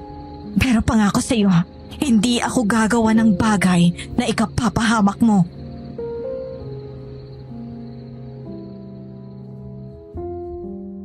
Mapakla na lamang akong napangiti sa kanya noon, Miss Anne. Mabilis akong tumango hanggang sa maging pag-iling. Sunod ay tumayo ako at lumayo sa kanya. Walang sinabing kahit ano pa bago lumabas ng kubo.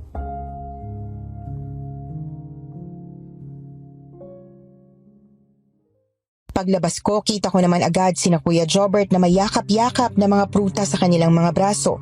Ang ilan ay nakalagay pa sa damit ni Ron na siyang ginawang sisidlan. Nag-uusap ang mga ito, nakangiti. Kahit na hindi nawawala ang takot sa kanilang mga mata. Nang makita nila ako, agad silang tumakbo palapit sa akin. Sa una, gulat na napatulala pa sila nang mapansin ang hilom kong mga sugat noon.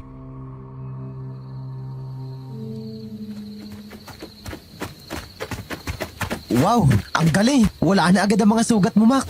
Tama ka nga, Tatay Jose. Mas magaling nga sa'yong manggamot si Lisa. Ba, wala naman akong kapangyarihang katulad niya. Umaasa lang din naman ako sa mga halamang gamot at orasyon. Nga pala, Mac. May dala kaming prutas. Halika, kumain muna tayo. Hindi na. Mamaya na ako. Ha? Bakit? Wala naman. Magpapahangin muna ako. Sandali. May problema ba, Mac? Wala, kuya. Sigurado ka? Pwede mo namang sabihin sa amin kung may problema. Wala talaga, kuya. Huwag mo nang isipin. Ayos lang ako. May kinalaman ba yan sa boteng ibinigay sa'yo ni Lisa? Wala. Mac, hindi mo kailangan pilitin ang sarili mo. Alam mo, mas mabuti pa ibigay mo na sa akin yan. Ako na ang gagawa. Hindi rin naman talaga ako sa ngayon na ikaw ang sumabak sa ganitong delikadong bagay. Diyos ko, napakabata mo pa. Paano kung hindi ka makabalik sa dati? Hindi, kuya. Kaya ko na to. Ako nang bahala. Sige na. Kumain na muna kayo. Mamaya na ako. Hayaan niyo na muna siya. Kailangan rin niyang makapagpahinga at makapag-isip sandali.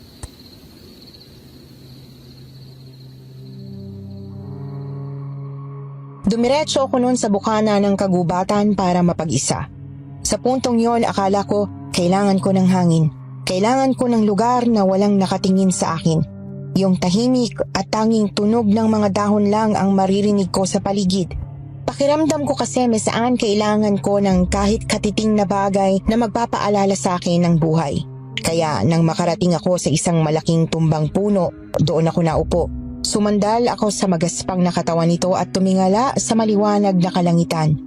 Pinikit ko sandali ang mga mata ko noon. Umaasang kahit saglit ay mabigyang linaw ang isip ko at matulungan akong malaman kung ano nga ba talaga ang dapat kong gawin. Pero imbis na ginhawa, lalo lamang akong nalungkot, Miss Anne. Doon ko biglang narinig ang mahinang yabag sa likod ko. Agad akong kinabahan sa pag-aakalang mga harimudon yon, pero paglingon ko, si Kuya Jobert pala. Hindi siya nagsalita agad. Lumapit lang siya at tahimik na naupo sa tabi ko. Saglit kaming parehong nakatingin sa lupa. Walang imik. Rinig ko ang mabagal niyang paghinga noon. Sa una, puro katahimikan lang ang namagitan sa amin. Pero kalaunan, siya na rin ang naunang nagsalita.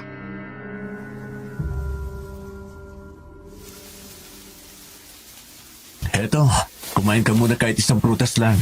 Kailangan nating makakuha ng lakas para bukas. Okay lang ako, kuya. Ano ka ba? Sa ating lahat, ikaw ang kailangan may lakas. Kaya sige na, kahit isang prutas lang, malaking tulong na yun sa katawan mo. Salamat. Mac, alam ko naman kung gaano kahirap itong kailangan mong gawin. Hindi naman ako tanga para hindi isipin na posible kang hindi na bumalik sa dati. Oras na ininom mo ang dugo ni Lisa. Alam kong natatakot ka sa posibleng mangyari sa'yo. Pero kailangan, kuya. Kumpara sa inyo meron, wala naman naghihintay sa akin sa labas. Iniisip ko nga, kapag nawala ako, parang wala namang makakapansin. Huwag mong sabihin yan. Pamilya mo kami ni Ron, Mac. Pag nawala ka, hindi namin kakayanin. Kaya hanggat kaya mong huwag gamitin ang bote ng dugo ni Lisa, huwag mong gagawin. May iba pa bang paraan, kuya? Hindi ko alam. Basta ang alam ko, hindi kakayanin ng konsensya ko kung gagawin mo yan. Paano ba kasi tayo napadpad sa baryo na to? Yun nga ang masakit eh. Ang sama na nga ng mundo, tayo pang napunta sa ganong sitwasyon. Tayo pa na araw-araw lang namang lumalaban ng patas sa buhay. Ang dami namang masasamang tao sa mundo. Pero bakit nga ba hindi na lang sila ang napunta sa ganitong sitwasyon, ano? Sa tingin mo ba, may masamang tao na susunod sa kagubatan na to para hanapin ang kaibigan nila? May punto ka. Oo nga pala, hindi pa ako nakakapagpasalamat sa inyong dalawa.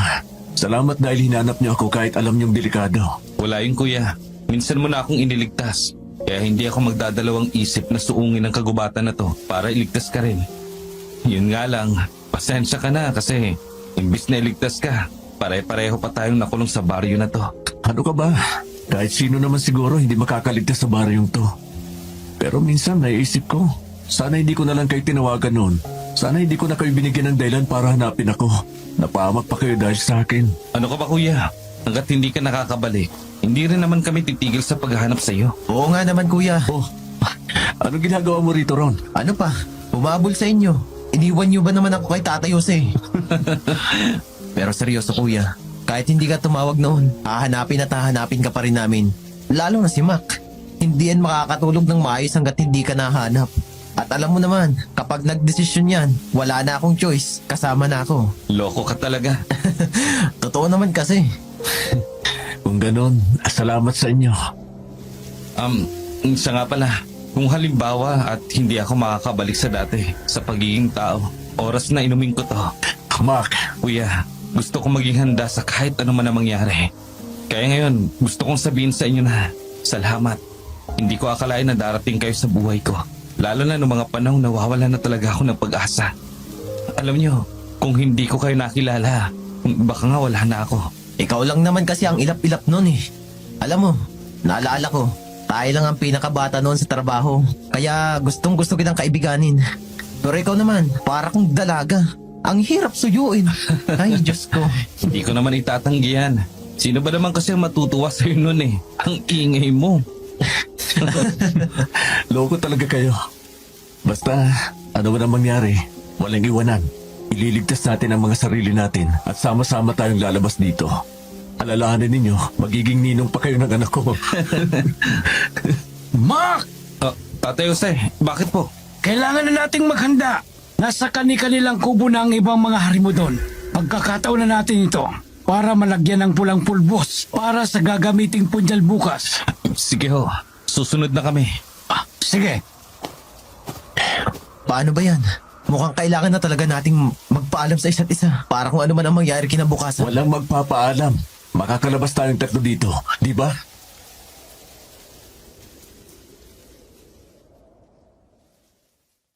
Tandang-tanda ko pa rin ang bigat sa dibdib ko habang pinagmamasdan ko silang dalawa noong mga panahong iyon, Miss Anne. Alam ko naman kasing pare-pareho kaming gustong makaligtas mula sa baryong yon. Pero alam din naming may posibilidad na may isa sa amin na hindi na makakabalik. At sa isip ko noon, handa na akong siguraduhin na ako lang ang mawawala kung kinakailangan. Sa simpleng usapan naming magkakaibigan, doon ko mas malinaw na naunawaan kung gaano sila kahalaga para sa akin. Kahit isipin ko pa lang na isa sa kanilang maiiwan sa baryong yon, alam kong hindi ko rin kakayaning tanggapin kahit pa sabihin na nakaligtas ako. Mas kaya ko pang dalhin ang masaklap na kapalaran ko mag-isa kesa mabuhay na may konsensyang isa sa kanila ang naiwan para lang iligtas ako.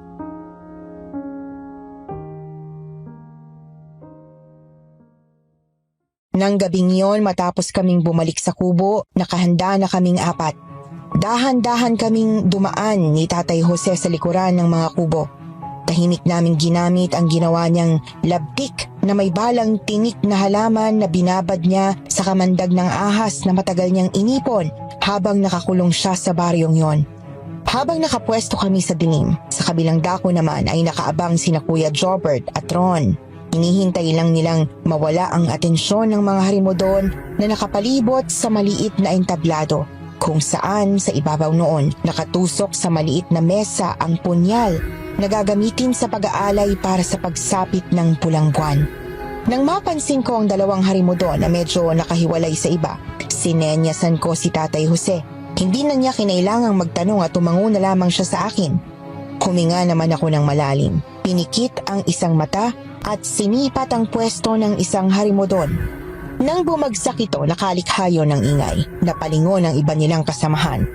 Dalawa sa mga bantay ang lumakad papunta roon para tingnan yung nangyari. Pero bago pa nila maunawaan ang sitwasyon, isa pa ang bumagsak sa kabilang panig dahil sa pag-asinta naman ni Tatay Jose. At dahil doon, nagawa naming paalisin sa entablado ang natitirang bantay. At habang abala sila sa pag-imbestiga sa ingay, mabilis na kumilos sina Kuya Jobert at Ron. Naging lookout si Ron habang si Kuya Jobert naman ay agad na binalot sa telang may pulbos na pula ang punyal. Maingat niyang kinuskos ang talim. Tiniyak na napahiran ang bawat gilid nito. Pagkatapos noon, mabilis silang tumakbo palayo. Kami naman ni Tatay Jose ay kumilos na rin pabalik sa kubo.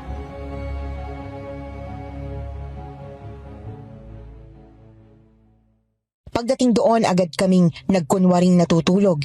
Ilang minuto lang ang lumipas nang biglang bumukas ang pinto. Isang harimudon ang pumasok at isa-isa kaming sinuri.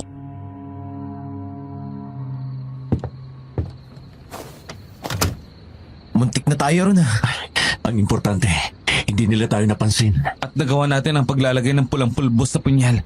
Magaling! Nagawa natin ang unang hakbang. Bukas, ay sana gabayan tayo ng Diyos para mapagtagumpayan nito. Ano man ang mangyari bukas, lagi niyong sisiguraduhin ang kaligtasan niyo. Anong ibig sabihin mo, kuya? Ang ibig kong sabihin, mas mabuti kung siguraduhin muna natin ang kapakanan ng sarili natin bago ang isa't isa. Lalo ka na, Mac. Ha? Hindi mo kailangan gawin ang bagay na alam mo ikakapahamak mo. Hindi mo kargo ang buhay namin. Mas mabuti kung ang isipin natin ay kung paano natin maililigtas ang sarili natin.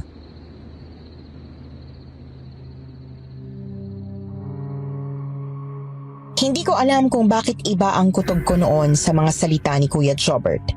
Pero hindi ko rin sila ginulo pa, kaya naman hinayaan ko na silang magpahinga muna habang ako naman ay nanatiling nakasandal sa aking pwesto.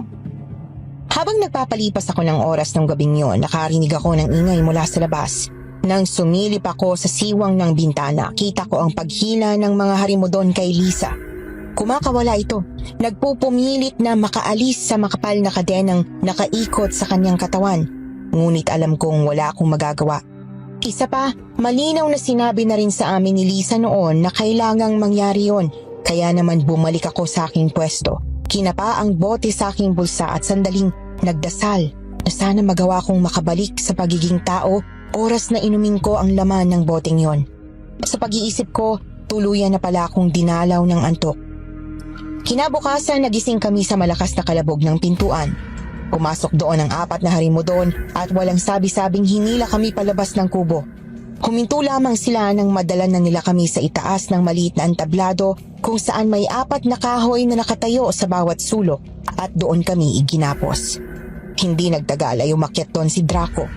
Malawak ang ngiti niya ng araw na yon, Miss Anne, at kasunod niya si Lisa. Nakagapos ng tali ang kanyang katawan ngunit tahimik lamang siyang sumusunod sa pagtulak sa kanya ng mga harimudon hanggang sa makaakyat. Sa wakas, dumating na rin ang araw ng pinakahihintay ko. Ang araw kung saan mawawala na ang lahat na balakid sa akin at tuluyan ko nang masakop ang mundo. Total, mamamatay na rin naman tayo. Pwede na ba ako magtanong? Ron, ano ba? Bukod sa sikmura mo, Draco, ano ba ang punto kung bakit gusto mo sakupin ang mundo? Sino ka naman, bata, para questionin ako? Wala naman. Ang totoo, hindi ko nga alam kung bakit ako nandito. Wala namang special sa akin para maging alay. Pero gusto ko lang naman malaman kung ano bang hinahanap mo talaga, Draco. Pagkain, kalayaan, o baka naman naghahanap ka lang ng mga nilalang na natatakot sa'yo. Kasi alam mo, sa totoo lang, nakakatakot ka nung una. Pero ngayong nakaharap na kita ng malapitan, mas nakakatakot pa nga si Lisa kaysa sa'yo. Anong sinabi mo? Bawin mo ang sinabi mo, bata! Ron, ano ba ginagawa mo? Mapapahamak ka. Itiko mo nga yung bibig mo. Ano ka ba, kuya? Mamamatay na tayo. Iisipin pa ba natin ang nararamdaman ng itim na gabulan na ito? Anong nakakatawa? Anong itinatawa mo, ha? Mac! Pasensya na, hindi ko mapigilang matawa. Sa ilang araw kasi namin dito sa baryo mo. Ngayon ko lang napagtanto na hindi ka pala nakakatakot. Sa totoo lang, nakakaawa ka. Itiko mo yung bibig mo kung ayaw mong hilahin ko ang dila mo ngayon din. Sinong tinakot mo, ha? Alam mo, Draco, isa ka lang namang aswang na uhaw sa atensyon. Kung magtagumpay ka man ngayong gabi at makalabas ka ng kagubatang to para mambiktima ng mga inosenteng tao, tandaan mo, may 4 na tao kang kinailangan bago ka nakarating dito. Dahil mahina ka at hindi mo kayang gawin to nang wala kami. Tama na. Masasaktan ka lang lalo sa ginagawa mo. Muling pagkakataon mo na ito, Mac. Oras na marinig ko pa muli ang boses mo, babangon ang Diyos ng pulang buwan ngayong gabi at hindi ka na makakasigaw pa dahil pinutol ko na yung dila mo. Tigilan mo sila, Draco! Biktima mo sila ng kasamaan mo! Hindi mo sila mga alipin para utusan at pigilan ang kanilang emosyon. Matagal ka nang balakid sa plano ko, Lisa. Sa bawat hakbang ko, lagi kang nakaharang. Pero ngayon, wala ka na magagawa. Oras na bumaba ang Diyos ng pulang araw at tanggapin ang mga alay ko. Pati ikaw ay luluhod sa akin. Diyos ng pulang araw? Sinong niloloko mo, Draco? Wala ka namang Diyos! Sarili mo lang ang sinasamba mo! Hindi ko kailangan sambahin ang Diyos para ipagkaloob niya ang gusto ko. Ilang henerasyon akong naghintay. Sapat na yun para ipagkaloob ng Diyos ang aking hiling. At ngayong gabi, masasaksihan mo kung paano ko siya gigisingin gamit ang mga sariwang dugo ng mga taong aking alay. At kapag nangyari yun, ako mismo ang magiging sisidlan ng lakas niya. Kung kailangan kong mamatay para makita mong mali ka, gagawin ko. Pero tandaan mo ito, ang kapangyarihang kinuha sa dahas ay parating may kapalit. At kapag dumating ang oras na yon, pagsisisihan mo ang iyong mga desisyon. Dahil imbes na may kalayaan ka sa baryong ito, baka makulong ka pa sa kapalarang hindi mo magugustuhan. Sabihin mo yan sa akin nang wala ang mga alay nito dahil baka matakot nga ako. Pero ngayon na andito sila, alam kong alam mo na magtatagumpay ako. Hindi na sumagot pa noon si Lisa. Hinayaan lamang niya na igapos siya ni Draco sa poste na nakapwesto sa gitna. Nang matapos, agad din kaming iniwan ni Draco doon, Miss Anne.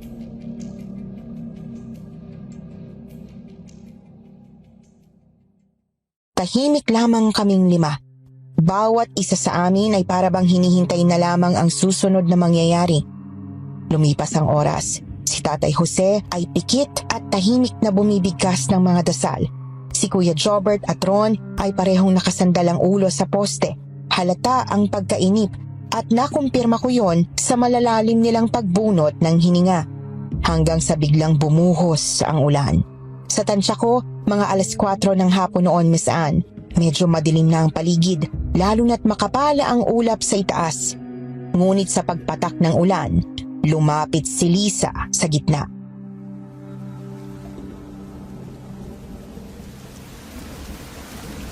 Hindi kayo ang pinili ng Diyos para maging alay! Hindi kayong dalawa, Ron at Jobert! Ha? Anong ibig mong sabihin? Niloko ko si Draco para isipin niyang kasama kayo sa alay niya. Ginawa ko yun para hindi niya kayo saktan.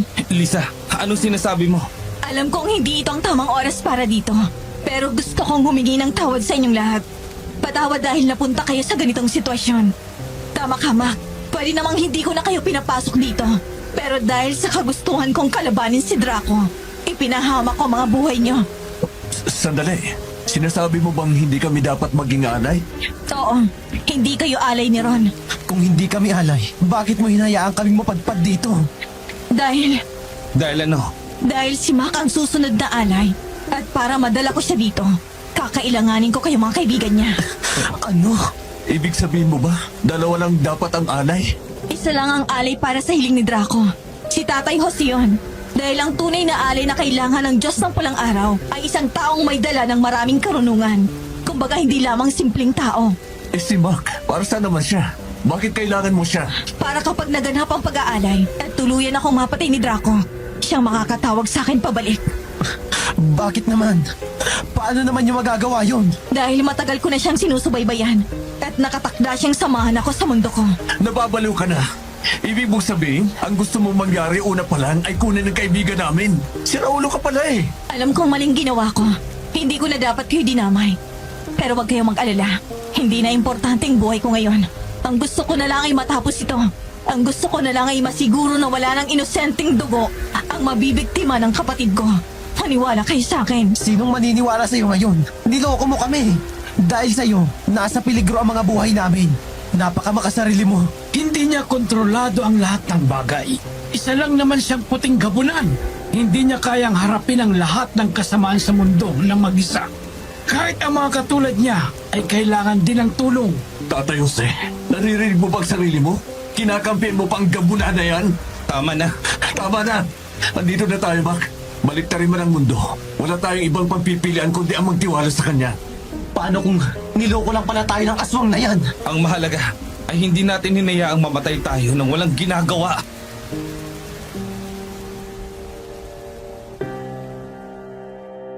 Matapos kong sabihin yon, biglang natahimik ang lahat na saan. Pero ano nga bang magagawa naman kung una pa lang pala ay planado na ang lahat? At isa pa ako sa naging dahilan kaya maging ang mga kaibigan ko ay nasa panganib.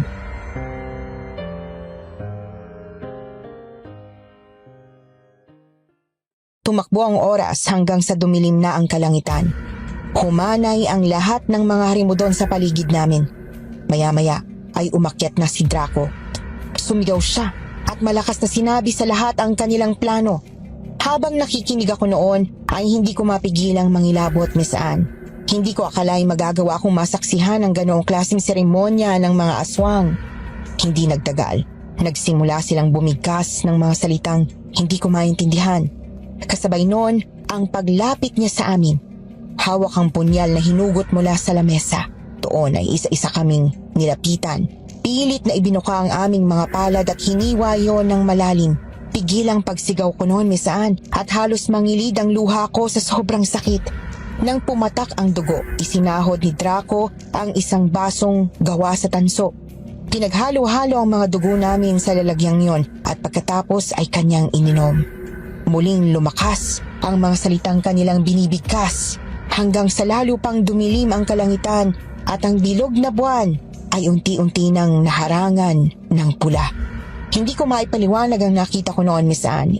Isang makapal na usok ang nagmula doon at bumaba. Pumalibot sa amin at pagkatapos ay nahati yon sa apat at pumasok sa aming mga bibig.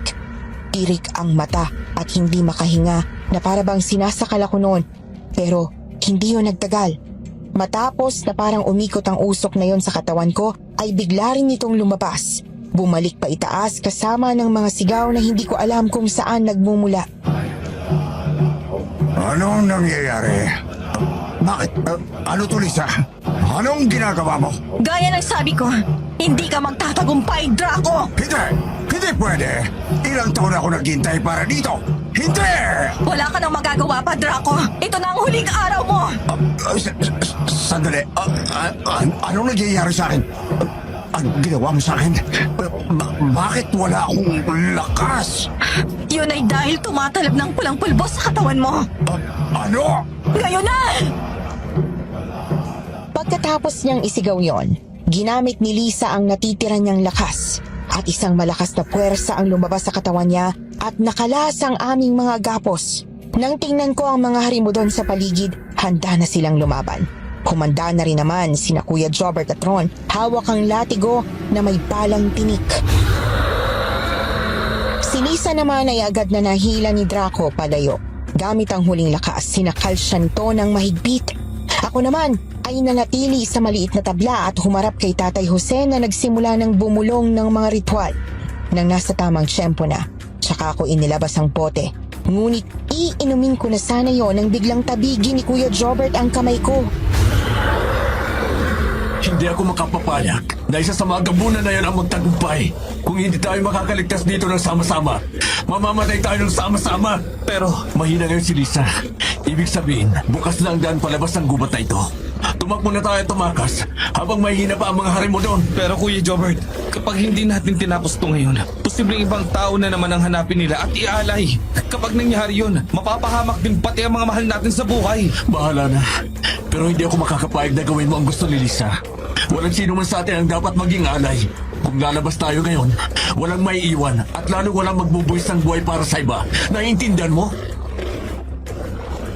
Hindi ko alam kung anong tamang isasagot sa kanya noon. Para bang biglang nagulo ang isip ko, Miss Anne.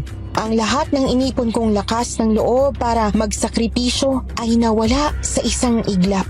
Lalo na nang lumapit si Ron sa akin at iniabot sa akin ang baril ko. Maging si Tatay Jose ay tumango sa akin ng may pag-unawa at doon ay sama-sama kaming tumakbo papasok ng kagubatan. Hindi man kami tinigilang habulin ng mga harimudon. Nakatulong naman ang sandata namin at ang pulang pulbos para pabagalin sila.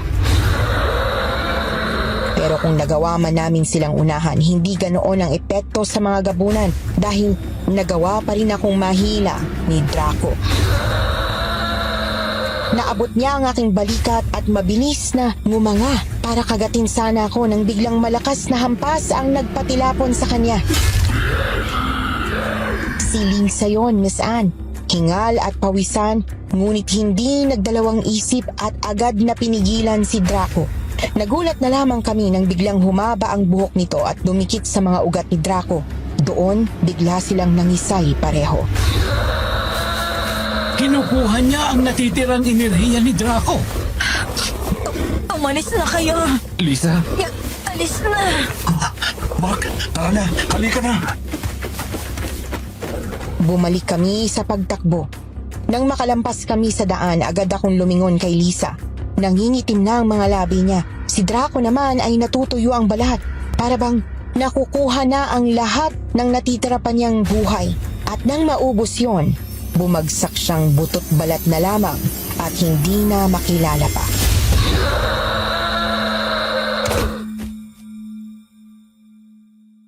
Habang si Lisa naman ay nakatirik ang nangingitim na mata, ang kanyang mga litid ay unti-unti nang sinasapawan ng itim, ngunit bago makarating sa mukha niya yon, ay bigla siyang nagsalita.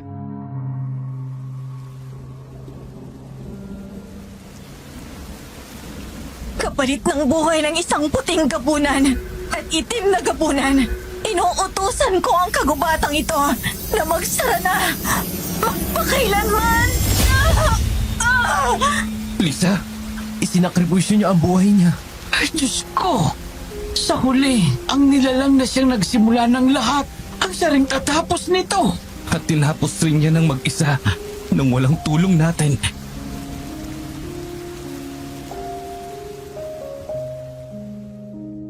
Biglang gumapang ang malalaking baging, ugat, halaman at lupa paitaas.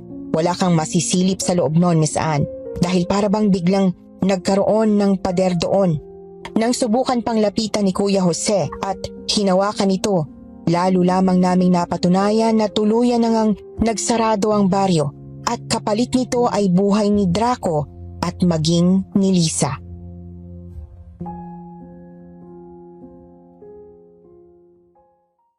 Sa awa ng Diyos nakauwi kami noon, Miss Anne. Nakabalik kami sa kanya-kanya naming buhay. Sa totoo lang, hindi ko akalaing makakaligtas ako. Lalo na at noong mga panahong nasa baryo ako, malinaw sa akin na handa akong isakripisyo ang sarili kong buhay. Pero hindi ko inasahan na bukod sa patong-patong na takot, ay may mga nakakagulat pa palang bagay na mangyayari na siyang magliligtas sa akin. Pero kahit nakalabas kami roon, hindi agad nawala ang trauma sa akin, Miss Anne. May mga gabi na bigla akong nagigising at kahit simpleng huni ng ibon ay nagpapaalala sa akin ng kagubatan. Sinubukan kong itago yon sa mga kaibigan ko, ngunit katulad ko, dumaranas din sila ng parehong bangungot araw-araw. Dahil doon, minabuti naming humanap na noon ng ibang trabaho, malayo sa trabahong magpapaalala sa amin ng nakaraan.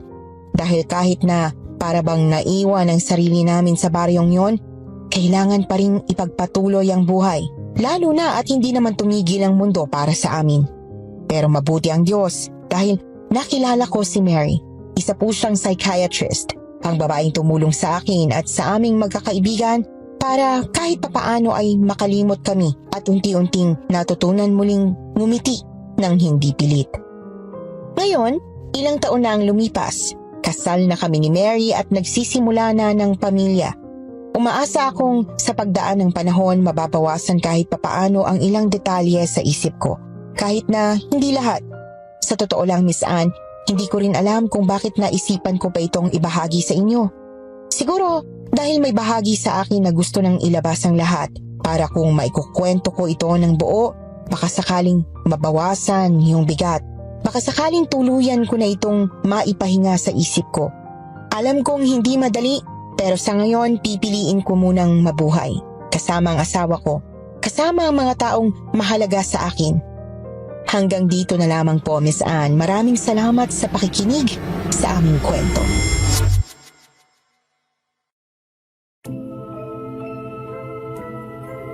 Talagang hindi masasabi kung kailan tayo susubukin ng buhay. May mga panahong pakiramdam mo simple lang ang takbo ng araw mo. Tahimik, parang wala namang espesyal. Pero hindi mo alam, hinahanda ka na pala ng mga panahong yon para sa mas mabigat na laban. Minsan, kaya ka napupunta sa isang buhay na payak at tila nag-iisa ay dahil darating ang araw na kakailanganin mo ang tibay na nabuo mo mula roon. Kakailanganin mo ang lakas ng loob para gawin ang isang desisyong hindi madali. Ang isakripisyo ang sarili mo para sa iba. Gaya na lamang ng kwento ni Mac. Ang pinagdaanan niya ay patunay na mahalaga ang pagpili ng tamang kaibigan. Hindi lang para may saysay ang mga sakripisyong handa mong gawin para sa kanila, kundi para masiguro mo rin na mahalaga ka sa kanila, na hindi lang ikaw ang handang mawala, kundi sila rin ay handang lumaban para sa'yo. Kaya naman maraming salamat sa ating sender. Ang kwentong ito ay nagdala sa atin ng takot, lungkot at pag-asa. Pero higit sa lahat, nag-iwan ito ng aral na sa gitna ng dilim, ang tunay na lakas ay hindi lang nasusukat sa tapang, kundi sa mga taong pinipili mong samahan at pagkatiwalaan. Para naman sa aming mga minamahal na listeners, kung nagustuhan ninyo ang kwento natin ngayon, patuloy ninyong abangan ang mga susunod pang handog sa channel na ito. Marami pa kaming ihahatid na mga kwentong kababalaghan, mga kwentong hindi lamang nagbibigay ng kilabot, kundi may baong aral para sa ating lahat. Kung kayo naman ay may sariling karanasan tungkol sa mga nilalang ng dilim, bukas ang aming channel para sa inyo. Maaari niyong ibahagi sa amin ang inyong kwento ng aswang. Maraming salamat po sa inyong pakikinig. Ako po ang inyong lingkod, si Miss Anne.